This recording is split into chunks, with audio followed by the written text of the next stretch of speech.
जय हिंद दोस्तों। तो आज हम इस वीडियो में बात करने वाले हैं डॉक्टर केशव बलिराम हेडगेवार के बारे में, जिन्होंने भारत को आजाद कराने के लिए अपना अमूल्य योगदान दिया है एवं इन्होंने असहयोग आंदोलन में भी सहयोग किया था। तो चलिए वीडियो को शुरू करते हैं। डॉक्टर केशव बलिराम हेडगेवार का जन्म 1 अप्रैल 1889 को नागपुर के एक ब्राह्मण परिवार में हुआ था। जब वह 13 साल के थे तभी उनके पिता पंडित बलिराम पंत हेडगेवार और माता रेवती बाई का प्लेग से निधन हो गया। उसके बाद उनकी परवरिश दोनों बड़े भाइयों महादेव पंत और सीताराम पंत ने की। शुरुआती पढ़ाई नागपुर के नील सिटी हाई स्कूल से हुई, लेकिन एक दिन स्कूल में वंदे मातरम गाने की वजह से उन्हें निष्कासित कर दिया गया। उसके बाद उनके भाइयों ने उन्हें पढ़ने लिखने के लिए यवतमाल और फिर पुणे भेजा। मैट्रिक के बाद हिंदू महासभा के राष्ट्रीय अध्यक्ष B.S. मुंजे ने उन्हें मेडिकल की पढ़ाई के लिए सन 1910 में कलकत्ता भेज दिया। पढ़ाई पूरी करने के बाद वह 1915 में नागपुर लौट आए। कलकत्ता में रहते हुए डॉक्टर केशव ने अनुशीलन समिति और युगांतर जैसे विद्रोही संगठनों से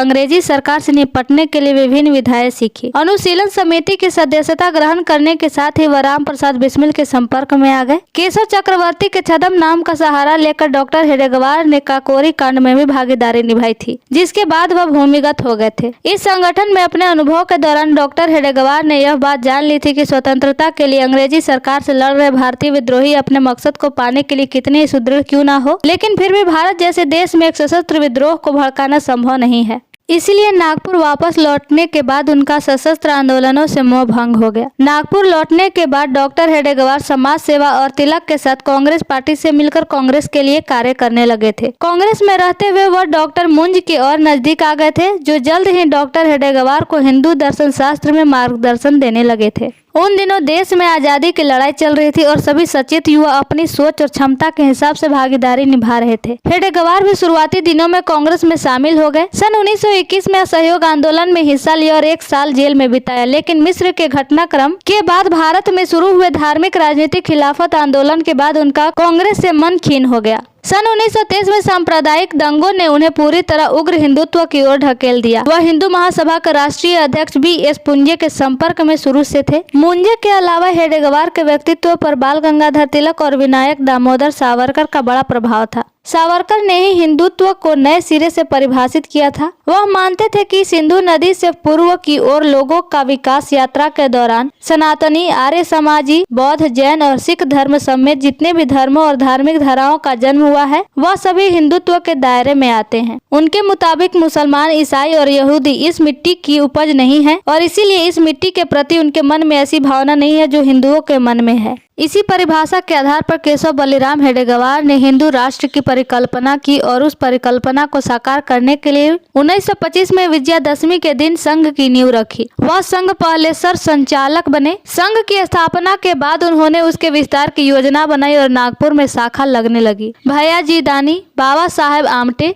बाला साहेब देवरस और मधुकर राव भागवत इसके शुरुआती सदस्य बने। इन्हें अलग अलग प्रदेशों में प्रचारक की भूमिका सौंपी गई। केशव बलिराम हेडगेवार ने शुरुआती से ही संघ को सक्रिय राजनीति से दूर रखा और सिर्फ सामाजिक धार्मिक गतिविधियों तक ही सीमित रखा। इसके पीछे एक सोची समझी रणनीति थी। वह ऐसा नहीं चाहते थे कि संघ शुरुआत में ही ब्रितानी हुकूमत की नजरों में खटकने लगे और उसका विस्तार न हो सके। इसी से बचने के लिए उन्होंने संघ को राजनीतिक गतिविधियों में शामिल होने से रोका और उस पर सख्ती से अमल किया। लेकिन सन 1930 में जब महात्मा गांधी ने सविनय अवज्ञा आंदोलन छेड़ा तो हेडगेवार ने संघ की सभी शाखाओं को पत्र लिखकर सूचित किया कि संघ आंदोलन में शामिल नहीं होगा। साथ ही यह भी कहा कि अगर कोई व्यक्ति निजी हैसियत से इस आंदोलन में शामिल होना चाहता है तो हो सकता है। हेडगेवार खुद भी निजी तौर पर उसमें शामिल हुए थे। डॉक्टर हेडगेवार का मानना था कि संगठन का प्राथमिक काम हिंदुत्व को एक धागे में पिरोकर एक ताकतवर समूह के तौर पर विकसित करना है। हर रोज सुबह लगने वाली शाखा में कुछ खास नियमों का पालन होता। शरीर को फिट रखने के लिए व्यायाम और शारीरिक श्रम पर जोर दिया जाता। हिंदुत्व और हिंदू राष्ट्रवाद पर चर्चा होती। शिवाजी और मंगल पांडे जैसे हिंदू नायकों की कहानियां सुनाई जाती। लक्ष्य साफ था, संगठन के विस्तार के लिए आचार विचार एक होना चाहिए।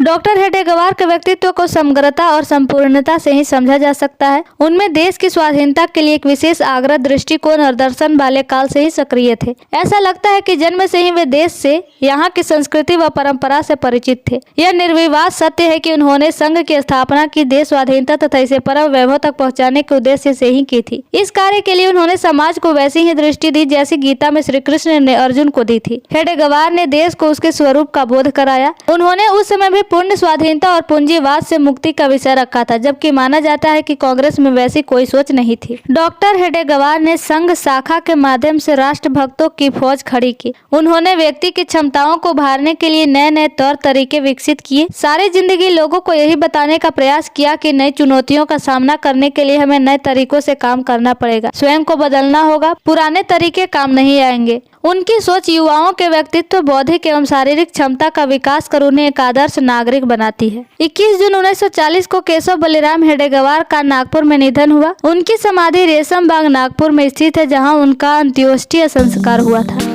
आई होप आपको वीडियो अच्छा लगा होगा। अगर आप स्वतंत्रता सेनानी की कहानियों को सुनने में रुचि रखते हैं तो आप इस चैनल को सब्सक्राइब जरूर करें। तो मिलते हैं अगले नए वीडियो में, तब तक के लिए जय हिंद, जय भारत।